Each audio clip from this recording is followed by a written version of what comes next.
future, talk radio will actually educate, inspire, and make you think. The future is now. Topics and music that affect your life from Universal Broadcasting Network. Tune in at ubnradio.com. 3, 2, 1. Hey everybody, welcome to the Fed Up Show with Lonnie Ramati. I'm here to tell you about a new movement I'm starting. I want everyone to call in and tell me how fed up they are and what they're fed up with. Because I am fed up. I'm fed up! Hey everybody, I'm back again with more stuff today. Lonnie Ramati, a man with a voice looking for his audience to be protected. So all of us are either employed or unemployed. And by the way, you'll never find anyone that respects the unemployed more than me. I'm the opposite of the norm out there. I think the unemployed, who are unemployed after working hard and have been laid off or fired because of the wrong reasons, not because they did anything wrong, because they're too old, or because they're good at what they do, but they don't lie enough, or they're not political enough, or they're not licking somebody's anal sphincter enough. That's a medical term. Those people that are being fired for those reasons are because they make too much money and they want to get some cheap kid that's 22 years old that costs them nothing and knows 1/10 of what you know. Those people I'm fighting for. And those people that are unemployed, I respect. And I wish to heck that everyone out there would start respecting these people. Just because somebody is unemployed, it doesn't mean anything. It doesn't mean they're not good at their job. It doesn't mean they're not worthy of a job. It doesn't mean they're not intelligent. It doesn't mean they're not hardworking. And it doesn't mean they got what they deserved. Okay? It's bad luck a lot of the time, or just flat out illegal termination that they don't have the facilities to protect themselves against. So I want you to all respect unemployed people, please, because they deserve it. They're no different than you and me. We're all human beings here. You know, I just saw recently somebody, I was over at Apple store. Not that I'm recommending it or sponsoring it, but I just happened to be there with somebody, and that person was let go at a job at a studio, and the guy that worked at the studio, and they worked pretty closely together, wouldn't even say hello to this person. Now, it turns out this person is actually doing better than when they were working at the studio. But this idiot executive doesn't know that. He doesn't know this person is actually doing better. And he's treating this person like this person has leprosy. Wouldn't even say hello. Always said hello. Saw the person, ignore them. Shame on you, you jerk. You're so pathetic, and what you really are is cowardly. You can't say hello to a former worker that did nothing but work hard for you because that worker got terminated, not for good reasons, by the way. You can't say hello. You have to just ignore the person like it's a leper or some diseased human being that can infect you. That's what we're dealing with in society. And it sickens me. And I hope it sickens you, and I hope you do something about it. Just talk about it publicly. Start supporting each other against this kind of crap that we have to deal with. Okay, so here's a Wall Street story. There's a guy who's worked 15 years tirelessly, who sacrificed himself tirelessly for a rich Wall Street guy in New York City.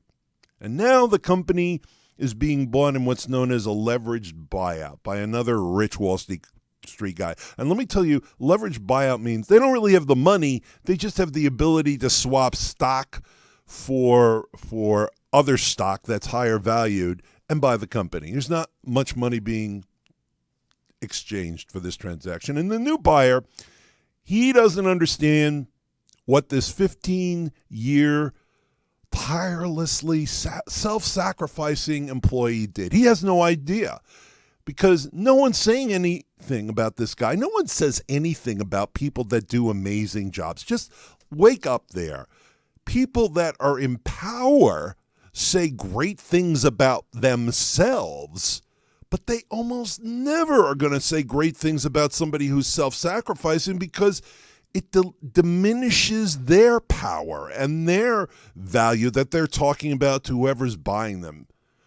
So about this great guy, let's call him Joe. I like the name Joe. There's silence. There's crickets. And if the new buyer actually took the time to review things and see what was going on, it would be obvious. But he doesn't do that. He doesn't know the details, doesn't want to know them. It's a good deal.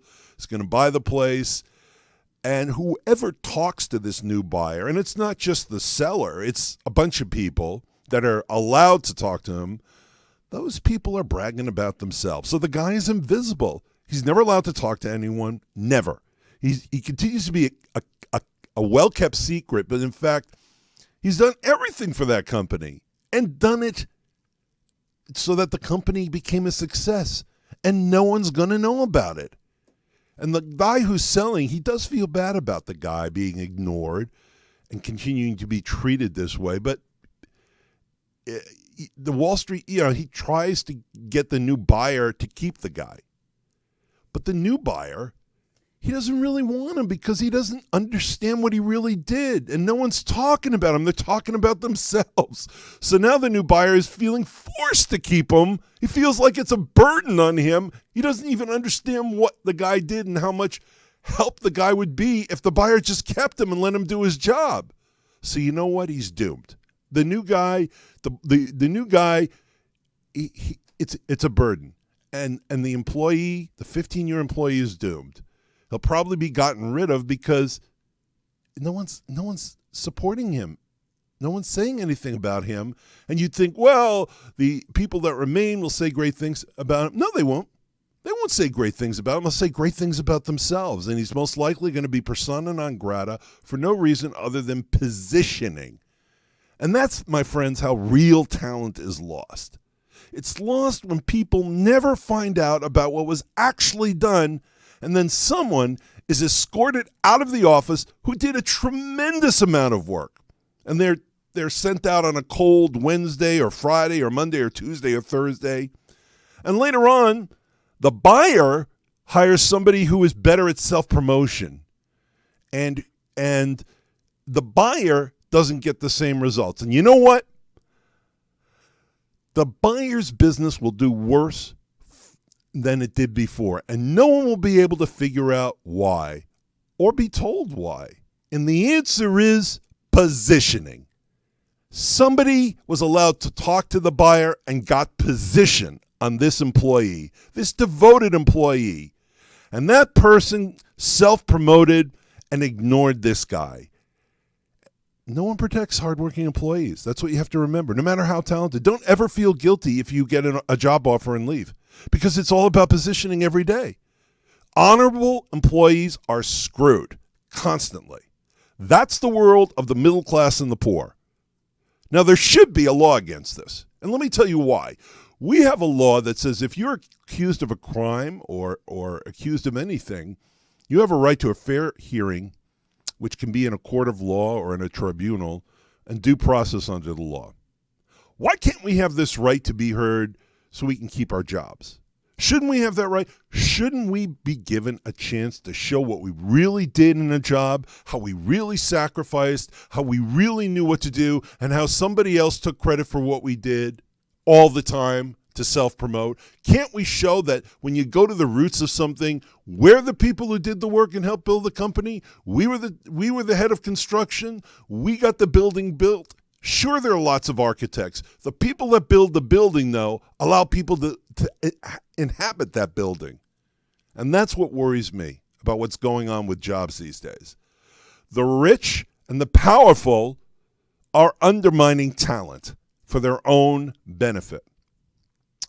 So last time, a Trump supporter in a chat room who lacked the guts to call my show and discuss things in person mentioned that a higher stock market means more jobs and that making people rich is good for business, which in turn is good for job creation. This is the trickle-down theory of economics, and that's what I'm going to talk about now. First of all, this guy's a chicken. You should call the show Chicken Little. If you're so smart and so bright and know everything, how about debating something with me instead of hiding in some chat room and saying I don't like Trump? which is ridiculous. So let's forget who you support. I'm going to call you Mr. Chat Room.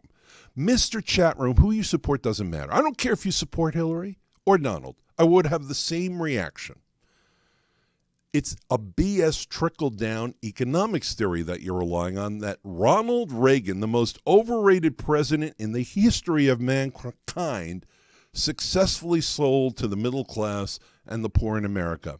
And the moment he did that, we were all doomed, all of us. And here's proof that the trickle-down theory of economics is BS. In other words, success on Wall Street, big stock market rises, and banks being happy and rich people being happy would create more jobs for you and me. No, it doesn't. Here's proof. In July of 1982, the Dow Jones was at 1,984. Unemployment was at 9.6%. Okay? That was one of the highest levels it's ever been at the time, unemployment at 9.6%. In May of 89, 7 years later, it was at 4,474. And in April of 89, unemployment was at 5.2%. So unemployment had gone down and the stock market had gone up, all right, by about 3.5 times. Wait a minute, that shows, Lonnie, that there are more jobs when the stock market goes up. That's a good thing. Wrong, banana breath. It's not a good thing. In February of 2010, the Dow Jones index was at 11,295. And in February of 2010, unemployment was at 9.2%. So the index had gone from 1,984 in 82, where unemployment was 9.6% in 82, to 11,295 in 2010. That's 10 times higher. But employment was at 9.2%. So why did that happen? And then, here's what's even more interesting. In 1989, as I told you, the Dow was at 4,747. That's about half of what it was in 2010, and yet unemployment was half of what it was in 2010. In other words, what I'm trying to say is, why is this happening? Why, goofball, why? Because higher stock values and more stocks don't create jobs. Otherwise, the market was 3 times its value between 89 and 2010, and we had more unemployment. So how could that be? It couldn't be if it created more jobs. My fellow Americans, a good stock market is not a predictor of reduced unemployment. Never was, never will be, ever. It's meaningless. Just look at the numbers. And I know everyone says, just look at the numbers, and nobody wants to look at numbers. You got to look at the numbers. The only way you can know about things is to find out the truth. You got to find the truth so you can see who's BSing you. There are many factors in unemployment, many. Sometimes it's interest rates. Sometimes people leaving the workforce because they've retired. Sometimes age discrimination. People that are older are getting fired, so you can bring in someone cheaper with less experience. Sometimes gender discrimination. Women are getting fired because you want an all-guys club in the office. Sometimes greed. You want it to keep the money for yourself, and you don't want to have to pay people that do a good job. And just sometimes bad business decisions creates unemployment. Sometimes sending cheaper labor overseas creates unemployment. But don't believe that a rich person is going to help you bring those jobs back to America, because the rich are the people that are sending the jobs overseas so they can make more money. Sometimes underpriced goods being sold by competitors hurts finances of existing companies. Sometimes bad weather, like in New Orleans, floods and hurricanes, like in Florida, and sometimes plain old stupidity causes unemployment. And by the way, interest rates have been low, so that's not the problem. Sure, loans are harder to get because banks are more conservative, because they're filthy, rich, greedy BS artists, but interest rates are low. So don't say it's interest rates. So when someone tries to convince me that because of Wall Street and rich people on Wall Street, and because of banks and rich people who run banks, we could have more jobs, yes, I call that person an idiot. It doesn't matter who she or he supports. This, to me, is a certified natural idiot, or alternatively, a certified natural liar. I don't say this because I support Hillary Clinton. I don't say this because I think people who support Donald Trump are idiots. I say this because I think someone who believes that Wall Street and banks create jobs is either, if smart, a liar, or if not smart, then of course an idiot. So let me give you a personal example. I have a friend I went to college with. He now runs a hedge fund. It's a $3 to $4 billion hedge fund. Now, I liked this guy a lot in college. My view is that we were close friends. I considered him a close friend. I really loved him. He was a beautiful person. He was the smartest person I've ever met, the most fun to hang out with, genius. Loved him, still love him, or at least the memory of what he was in college. And almost every week after college, I thought about him for many years. And that's how much I liked him and admired him. And to me, he was astonishing as a person and, astonishing at how brilliant he was and just an amazing human being, I thought. I thought he was the model for how you should live your life. And I thought this for many years. So many years went by, let's say 20 years, 15, 20 years. And during that time, he went to Harvard Law School, genius at Harvard Law School. He got an MBA at Harvard, genius. He became a bankruptcy lawyer. He was a genius bankruptcy lawyer. And then he worked for Michael Milken because his bankruptcy knowledge gave him information on how to refurbish companies that needed refurbishing. And he was great at Michael Milken. Then Milken went under, and he had to leave Milken. No fault of his own. He was extraordinary there. So he formed his own hedge fund with somebody he met at Milken, and it became a $3 billion hedge fund. It was magnificent. And I tried to meet up with him, not because he was running a hedge fund, because I didn't give a shit, to be honest. And if that's cursing, I apologize. But because I love the guy. I loved him as a person. I admired him. I wanted to be around somebody like that. I had an urge to reconnect. And so we reconnected at my request, not his. And in retrospect, I think he tolerated me like you tolerate a backed-up toilet. And I learned some lessons about what happened to people when they become rich. He taught me these lessons inadvertently, but they were harsh lessons. I really did not want a thing from him. I really didn't. I think once I asked him for one piece of general advice, and he wouldn't give it to me.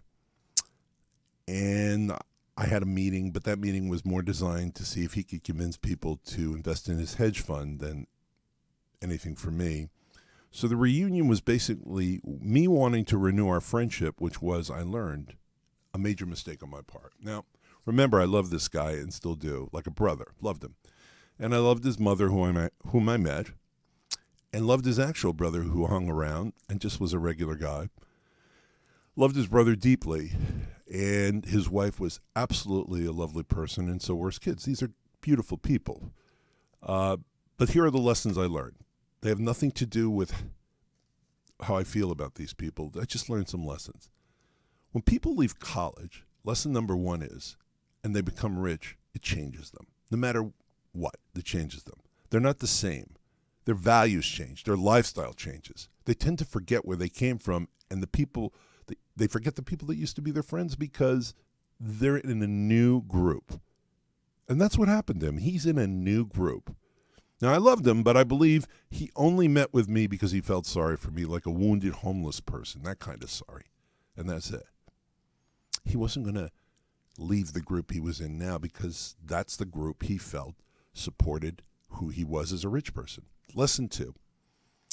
Rich people don't want to spend time with people that aren't successful and that are not rich. They just don't. Even he admitted this. He told me, you are who you meet. What a line. You are who you meet. I remember he invited me to an event he was hosting, some anniversary. His brother was there who was just a wonderful person, very kind to me at all times. And, of course, he was there as the host, and I went there, and really I was incredibly honored to be invited because, who am I? I'm nobody. And I ended up being seated at a table that was right next to the exit. I mean, it was like as far away as you can be from anybody in a dark corner. And you could just see the important people, and the rich people were seated at other tables where they were more visible. and the only thing you saw in my direction was an exit sign. And he didn't even really want to talk to me. I wanted to talk to him and say how wonderful this was, and he didn't really want to. You know, the look you get when someone doesn't want to talk to you and like you're talking to them and they look away like they want to go somewhere else. That's the look I got. The event was great. I was just supposed to not be seen and not be heard. I was a backseat charity case. And I realized this after the event. During the event, I didn't understand it. But looking back on how it went, that's what I realized. So he let me go to the event, but he wanted to hide me like, you know, a bad relative. Lesson number 3. Rich people, they won't help you with a simple wisdom and advice or help you with work. They don't care. So if you're struggling, they'll pretend to be nice and give you nothing unless it can make them richer. It's all about money, not you. So I got more advice from people who hated me than I did from my old college friend. People who hated me were more interested in giving me free good advice than he was. And to me, that's sad because I give advice to my friends all the time and I try and be helpful. I just think it's a sad way to be when you see someone struggling to ignore them. I try not to. And I would try and be friendly with him. I'd send him emails about real estate. I'm not even in real estate, but it was just an interest to me. Try and keep up a connection, try and renew the friendship. And over time, it became apparent to me that he viewed me as a moth, a pest. So I stopped communicating with him. I knew he had become rich, and it was hopeless. He never made me feel like a friend when I visited his huge mansion. Never. He made me feel like a visitor. I could have been just any person going there, a visitor. And I would be given a tour. And he made me feel like I had more in common with the gardener than him. And you know what? I did. I love the gardener. A very cool guy. So what does this tell me and all of us? It tells us that most rich people are not like you and me. Most rich people don't help poor or middle class, my friends. Money matters more than friends for most rich people. And remember, don't be fooled by the charities they go to, the charitable contributions they make. That charity is BS. And it's misleading. Number one, they like to be seen as charitable just for PR, public relations. Number two, those events are a tax deduction. So why do they do charitable events and why do they contribute to charities? To make more tax-free money, of course. And that's why I'm certain of two things. A, banks, rich people, and a good stock market do not create more jobs.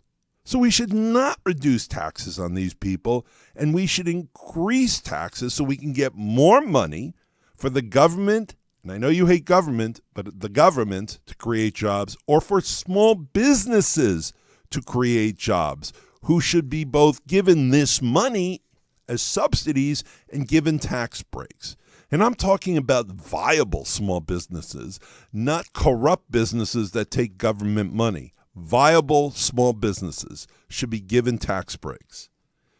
And B, people who say the stock market, banks, and Wall Street are good for the middle class and poor are either trying to make friends with rich people, already rich and lying, or, I hate to say it, idiots.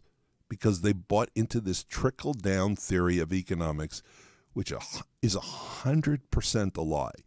And the proof is in the pudding. Since the Reagan era, none of that trickle-down economics has worked. The best economic times we had was during the Clinton era. So you're telling me that the only good times we had economically was when a Democrat was in the White House? Well, you know what? Let me tell you something. I know you Republicans don't like hearing that, but I'm going to make you Republicans feel better. No, it's not because a Democrat was in there. It's because the Reagan theory of trickle-down economics doesn't work, and whoever abides by those theories loses. Things aren't Republican or Democrat. Things are not Clinton or Trump. Things are about the rich getting all economic and tax breaks, and the middle class and poor getting screwed, almost always. That's right. We're getting screwed. And it's worse after the Reagan era because he was already rich when he became president. He loved rich people. He gave tax breaks to Wall Street banks and rich people in this trickle-down theory. And it made the rich richer and us poorer, the middle class and poor. It should have been illegal. Tax breaks for small businesses create most of the jobs in the U.S. It should be a priority. The rich don't care. Congress is rich. They want to get richer. The rich are not our friends. They're the enemy. They are the real enemy. Don't be fooled by their politeness. And don't be fooled by the BS they tell you, well, you can be rich like we can if you just work hard. No, you can't. You cannot be rich if you work hard. I've worked hard all my life. I'm not rich. I work hard every day of my life. Nothing from that will make me rich. So don't give me the hard work crap, because that just doesn't work, rich people. None of them do a thing for me so far. Let me tell you that. They're rich. They don't help me with taxes. They don't help me pay my bills, support myself. They don't help me do anything. They don't help me even take a vacation, which I haven't taken in many years. So to me, Trump, because he's rich, is the enemy. Hillary's also the enemy because she's rich. Mitt Romney's the enemy because he's rich. Bernie Sanders is not the enemy. But so what? I love him. Don't always agree with him on everything. I love him. He's not the enemy. He's a friend. But he lost. And that's that. He lost. Ted Cruz is partially the enemy. And here's why. He's a lawyer. He's a loving husband, I believe. He went to Princeton. He's a very smart guy. Great lawyer. Amazing lawyer. Accomplished. An immigrant. I don't care if he's from Canada, Cuba, Spain, Italy, France, Cyprus. Doesn't matter. He's an immigrant. Family immigrated here. He's the American dream. But Ted, the problem is you love the rich people with oil interests who support your campaign. And so, although I love you as a person and your intelligent business mind, your rich contributions taint you. Those people that you associate with make you not trustworthy to me. And you're somebody I could trust. You're somebody I admire. But you associate with the very people you're not supposed to associate based on what you're supposed to be saying. So you broke my heart. I know it was you. It's like that moment in The Godfather with Fredo. I know it was you, Ted. You broke my heart. So that's Ted Cruz. Elizabeth Warren, she's obviously not the enemy.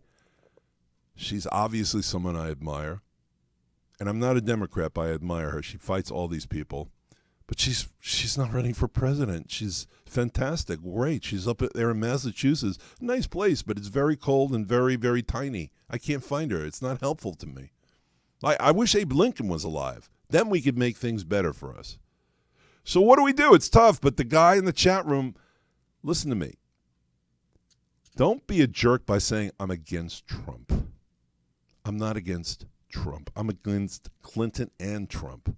But we have to pick one of these two people, which sucks for you and me. I'm not fighting Trump supporters. I'm not fighting Clinton supporters. I'm fighting rich people and banks who widen the economic gap between rich, middle class, and poor. All we can do is try and pick someone least likely to screw us again. And don't tell me that because Donald is a billionaire, he's not beholden to everyone. He has deals. He's got business dealings and relationships he needs to sustain. He's greedy. He took his company public, made $55 million in fees at a $35 per share stock market price. That share tanked. All the people that bought stock that he took the money from in fees, they lost all their money. And his comment, too bad. They should have been smarter. Is that a person who's going to help us? Really? Are you kidding? And Hillary, well, she sold out by getting huge fees from Wall Street and the Clinton Foundation. So she's a total sellout. She's an embarrassment. But that's Hillary's story, isn't it? Unfortunately. And it almost brings me to tears, and I'm not kidding. Because the best laid plans of mice and men is about Hillary Clinton. Because, she started out with such wonderful ideas. She started out with Bernie Sanders ideas. And what has she learned over the years? That you have to sell out on your ideas and what you believe in to make money and get power. And what kind of life is that, Hillary? I'm not even sure what's worse. A sellout like Hillary or a rich guy who doesn't care about us as long as he makes money? They're both pretty horrible, but Hillary makes me cry a little bit. I think emotionally Hillary wants to help us based on her history. But she just sold out. She's about money and power. And she's too politically stupid to get it done. I'm sorry. She's not good at explaining herself to average people.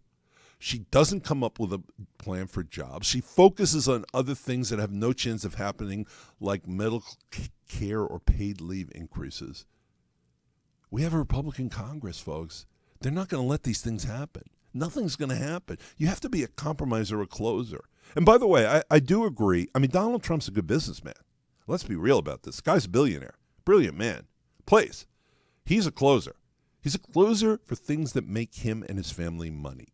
He knows how to do deals that make him richer and help him and his family, but not you and me.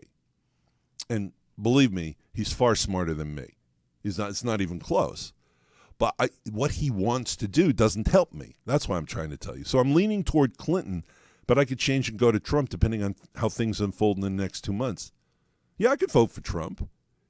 I know he talks like an idiot sometimes. I agree. But Hillary is also an idiot sometimes. We don't learn about it from Hillary until later, when the truth comes out. That worries me. The unknown about Hillary. It doesn't get better with her. But I'm not sure. I'm an independent. I don't know. I don't vote along party lines. So I'm going to take a call. All right, you're live on air with Lonnie Ramati. How's it going? All right. Did you see Saturday Night Live last night? I didn't, unfortunately. I should have. I feel guilty about that. Baldwin was hilarious as Trump. By the way, Alec Baldwin, just so you know, since I am an expert in the film industry, not that that matters, that's about as valuable as a piece of bubblegum, but he's an amazing actor. And let me tell you how screwed up the industry is. Obviously, you love Alec Baldwin, obviously, because he did. Oh, yes. Yeah, and I do too, by the way. Especially when he appears on Saturday Night Live. Fantastic. He's genius, right? Larry David also made an appearance as Bernie Sanders, as usual. Of course. And by the way, Alec Baldwin, just a little background on him since you saw Saturday Night Live. Al Baldwin is an example of what happens in the film industry. This is a magnificent actor. Every part he's been in, he's been great in. And I mean great. Oh, yeah. But you know what happens in the film industry? Because he doesn't greenlight a movie, my friend, because he doesn't greenlight a movie, which means he doesn't have enough sales value in the foreign and U.S. markets. He can't greenlight it. He can't get work unless he's hired by the people that fund the movie. And it's hard to get hired when you don't have a sales value. So that actually has hurt his career. Let me tell you something about Larry David, okay? Larry David is the only person today who makes me laugh. Nobody makes me laugh except Larry David. And you know why he makes me laugh? Because I feel like he's me, but funnier. Because everything I do is inappropriate and clumsy and goofy like he is, but he's much funnier at it. So it makes me feel like I'm not such a bad guy after all. I'm not so pathetic because there's one other guy out there. Okay, he's funnier than me, but at least I have somebody I can say, okay, I'm like Larry David and he's big, and so I'm not so bad. Because before that, I had people like Donald Trump and all these rich fat cat people that I'm not going to ever be George Clooney. I'm definitely not voting for Donald Trump. Yeah, but I'm just telling you, I'm not going to be George Clooney. I'm a regular looking, not such an attractive guy. Thank you, Larry David. I'm not putting you down for that, Larry, because you're a comic genius, but at least I have someone to look up to that looks like me more. I'm grateful. I just saw Jerry Seinfeld. Well, Jerry Seinfeld was Larry David. You know, he was the comic genius behind that show as well. So there seems to be a pattern here. Wherever he goes, very funny things happen. By the way, so you loved Alec Baldwin's performance? Oh yeah, it was terrific. Yeah, well, you know, my friend, we can all vote for wherever you want. I'm at a crossroads. I'm an independent. I'm not a member of any party. But the good news for you, my friend, is nobody wants me to be a member of their party. So I'll never infect the Democrats and I won't infect the Republicans. I'm glad that you saw this last night, and I encourage you to call into the show again. I have some more things to say, but I always love entertainment, obviously. And where are you from, by the way? I'm from New York. Where in New York? Boston? Like Westchester. Oh, nice part of New York. What do you do for a living? I'm unemployed right now. Oh, well, then I'm really glad you called. Because I'm telling they're screwing us, those MFers. They are screwing us. Well, I'm probably voting for Hillary because I'm choosing the lesser of two evils. I know. I spoke about that. I understand. Well, here's the crap that we have to deal with. You go to the friggin' unemployment office, and you got to stare at those bureaucratic faces. They don't have a clue what you've done in your career. They don't have a clue about anything about you, and they're certainly not going to do the hard work that needs to be done to find a job. It's just so tough in this country. You know, in other countries, there are ways to get jobs that just don't exist in this country. They even help you out. You can't live on unemployment. It's just pathetic to me. It just makes me want to strangle myself when I hear about it. I live off SSI, and I get Section 8. Yeah, well, it's not a lot. So you have to live frugally after years of hard work and dedication, and that's what infuriates me. We just don't have anyone protecting us. And That's all true. And I'm a fighter. I'm on radio because of the unemployed. I'm telling you honestly. I'm on radio to fight for the unemployed, to have a voice. Sometimes, you know, if you yell loud enough, you know, maybe enough people will listen so we can start doing something. Because no one's yelling about this. Rush Limbaugh's not yelling about this. He's a rich person. He yells about rich people. He likes rich people, rich Republicans. He's an asshole. He doesn't care about us. So we have to, my view is, my fellow unemployed friend, we have to be bigger assholes. We have to be tough.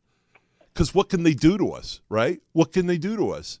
So we got to yell louder. We got to be tougher. Got to fight back. We got to speak the truth because they lie all the time. Eventually, Right, I'm telling you, my friend, eventually we're going to beat these jerks. Just remember I said that. I love you. All right. So, I love that call. I want more calls like that. Let's talk about Trump's tax returns. Oh boy, oh boy, oh boy, oh boy, oh boy. This is like coffee ice cream with whipped cream, peanuts, and a cherry, but I can eat the cherry because I can have the sugar intake. It's okay. I can do whatever I want with coffee ice cream. By the way, here's how much I like coffee ice cream. I like coffee ice cream so much that even if you're rich, if you give me coffee ice cream, it will help you. So if you're rich, give me coffee ice cream because it won't make me hate you quite as much as I already do. So let's talk about Trump and his tax returns, which is like coffee ice cream. It's delicious. Okay, so now we know that Trump would show us his current tax returns. In a 1995 tax return that they got from other states, it wasn't a federal information that they got, someone from Trump Tower, some hero from Trump Tower, sent out proof that our man Donald Trump had a $916 million write-off, which basically meant he wouldn't have to pay taxes for the next 20 years. That's like till 2015. Isn't that interesting? In honor of church lady, isn't that special? So, and that leads us to 2015 because that's the tax year we want to see from him. Ooh, that's an incredible coincidence. So what does this mean to us? It means a rich guy doesn't pay taxes. Now, you and I, we're middle class and poor. We're employed or unemployed. But we have to pay taxes no matter what. You pay taxes on employment. You pay taxes on everything. You can't escape it. Taxes. Donald, the rich person, doesn't have to pay taxes. He's a billionaire with a $916 million write-off. He's like a king. He's like an emperor. Emperor Trump. He doesn't have to pay taxes ever. He's special. He's rich. He doesn't have to pay taxes. Secondly, it means he's got a great tax accountant. And we don't get those types of people to help us with our taxes so we don't have to pay taxes. Because guess what? We're not rich. We're just regular employed or unemployed, middle-class poor people trying to get by. And I told you, the rich get all the breaks. I told you this. And now there's proof. And they give us none of these breaks. I don't get these breaks. I have to pay taxes. Even when I'm out in the streets looking for a job like a homeless person, that unemployment insurance check, as pathetic as it is, I got to pay taxes on it. It sucks. It sucks. The government allows rich people to hire expensive tax accountants so they don't have to pay taxes. What is the point of having taxes if you can hire rich accountants to handle your rich money so you don't have to pay taxes? What are you accomplishing with taxes? And even if there's some people, who pay all their taxes that are rich, I don't know any, by the way. I don't know any. If you know some, tell me, because I don't know any. When I mean by pay all the taxes without the special breaks they get the way Donald Trump's accountant gets those breaks. Real taxes. Even if there are, the government is made up of rich people. And we're all dummies. So I'm saying dummies. Our representatives are rich. They're not going to take this away from rich people. They are rich people that don't pay taxes also. They have smart accountants like Donald Trump. Maybe not as smart as Donald Trump. $916 million. That guy's a genius. By the way, that guy should be in the Tax Accountant Hall of Fame. There should be a plaque, and there should be a little medal for him. And you and I, as middle class and poor, we should be able to go to that place. We should be able to spit on it and urinate on it. It should be in a bathroom somewhere. We should be able to urinate on it because of all the money he took away from you and I that could have gotten us jobs, right? Could have given tax breaks to small businesses. All that money he took away and gave to Donald Trump, a billionaire. Good for him. We love you, like we love urination and spitting on your award for the best accountant in the history of mankind. Anyway, Donald Trump and his accountant purposely avoid paying of taxes legally. And they get away with it. And you and I are stuck paying taxes because we're not rich. Now, Donald has a history of congratulating himself for everything he does on this planet. He's the ultimate narcissist. Even when he does something wrong, he congratulates himself. And that's a great thing to do, congratulate yourself. I wish I could do that. When he took $55 million in fees when his stock was $35 before the stock tanked. And who ended up losing their shirts? The people that bought that stock that allowed him to take the $55 million in fees. Now, here's what you understand. You ask yourself, well, why would people let him take $55 million in fees? Because they believed in him. They believed he would bring them money when they bought it at $35. They believed in him. And his response, listen, it's a good thing I'm smart and these people are not smart and shouldn't have bought the stock. And he's right. They shouldn't have bought the stock. But they believed in him. I think there's a moral imperative that when people believe in you, you don't take $55 million in fees. Okay? You do whatever you can to make the stock work, even if you don't legally have to, because they believed in you. You wouldn't have any money if they didn't believe in you. So now the latest is I'm smart because I don't have to pay taxes. Okay, so remember this, folks, please. Whenever you don't have a job and Donald is making hundreds of millions of dollars for himself on his businesses as president of the United States, whenever you have to pay your taxes and can barely survive economically, and Donald Trump is a billionaire who pays no taxes for 20 years, whenever you get fat and Donald or his fans are talking about you being a, quote, pig, quote, or if you're a woman, somebody might even refer to you, and this actually occurred, as a porno Miss Piggy. Not Donald, he didn't say that, but somebody else said that. Because you have a healthy sex life and you're overweight, you're a porno Miss Piggy. This is what it appears to me that Donald will believe in when he's saying he's going to make America great again.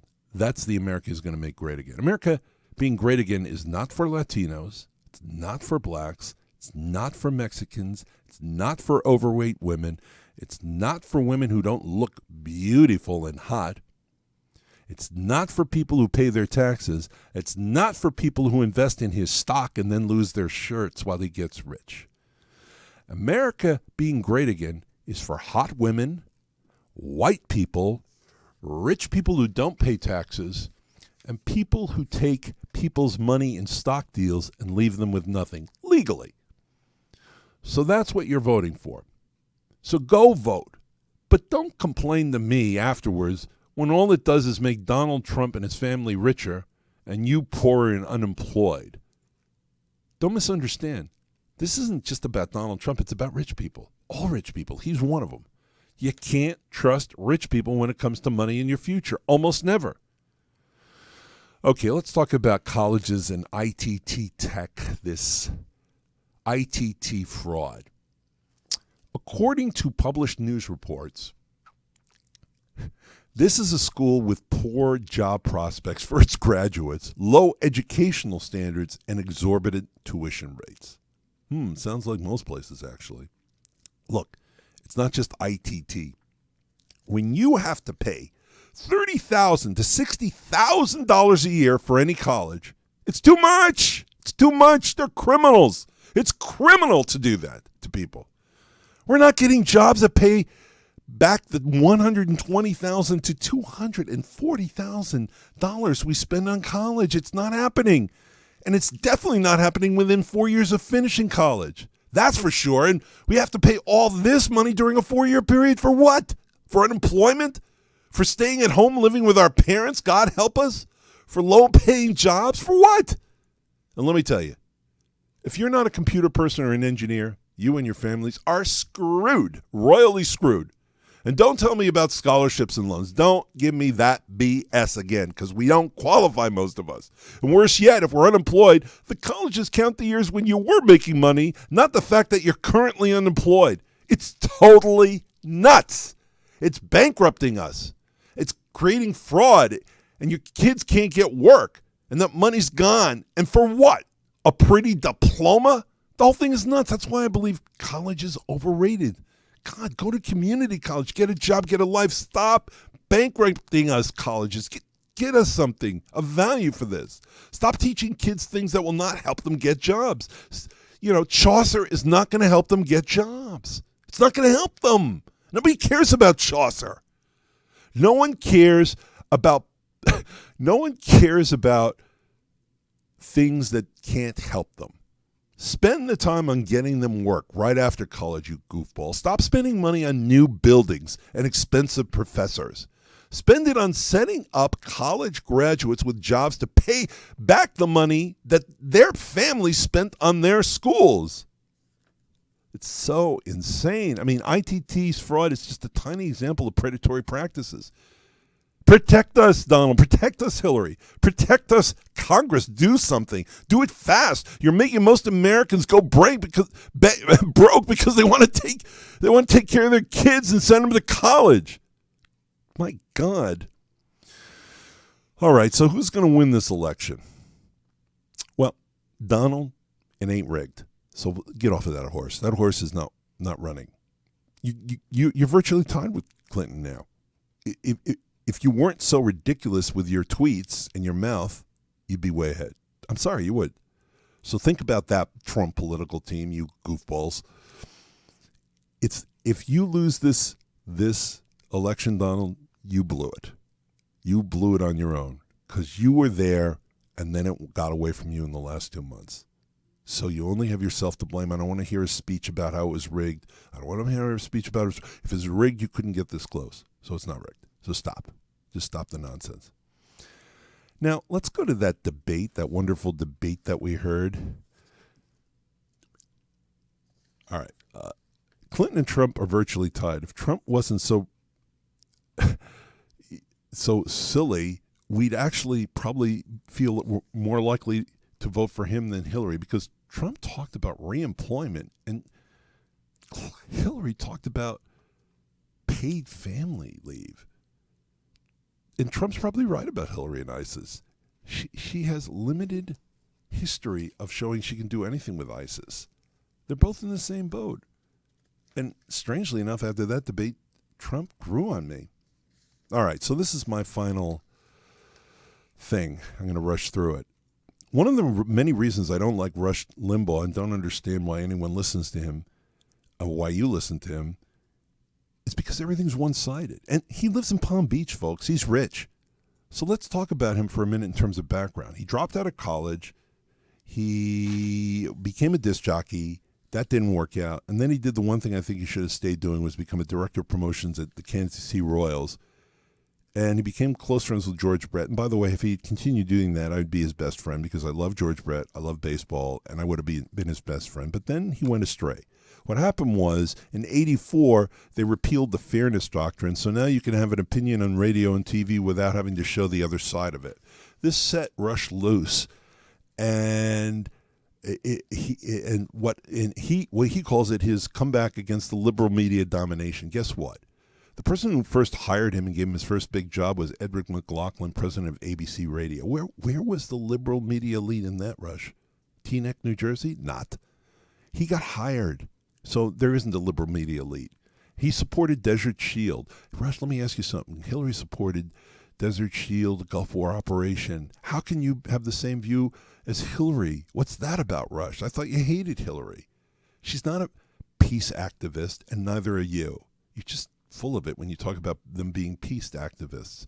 They hate peace activists. They're hawks. And recently you admitted, according to Wikipedia, that you were addicted to drugs. Very sad thing, actually. I have my sympathy in that regard. But then you don't want leniency for drug abusers. But you yourself were addicted to drugs. So I don't get it, Rush. According to Wikipedia, you made $31.25 million per year from 2001 to 2008. You recently signed a $400 million 8-year contract that took you to 2016. You're a rich person. And you know what I think of rich people, Rush. Middle class and poor Americans listen to you, Rush. They're listening to a person who's much richer than all of them. And you're part of the conservative elite that dominates media now, because nobody has the right to talk back against you whenever you say something. It dominates radio. It dominates Fox. It dominates most television stations. How about that one, folks? Know why I say this? Because nobody likes liberals these days except CNN, and that's a small little media outlet. What radio show likes liberals? Everyone loves Fox and conservatives and Rush. That means conservatives dominate the media. Guess what? But here's what Rush did recently. And this is why no one should be listening to him anymore, in my opinion. He called the former Miss Universe contestant from Venezuela the porn star Miss Piggy. Why, Rush? Why would you ever say anything about anyone like this? And why would anyone listen to you after this? Where are your family values? It doesn't matter if she's overweight. By the way, she looks great, in my opinion, and the opinion of all the guys I know. She looks ridiculously good. So she has a history of sexually being open-minded. So what? That doesn't make her a porn star. That doesn't make her a Miss Piggy, which is an insult. Just use normal words, Rush. Family value words, not this nonsense. And I don't understand why you don't like fat people. What's wrong with fat people?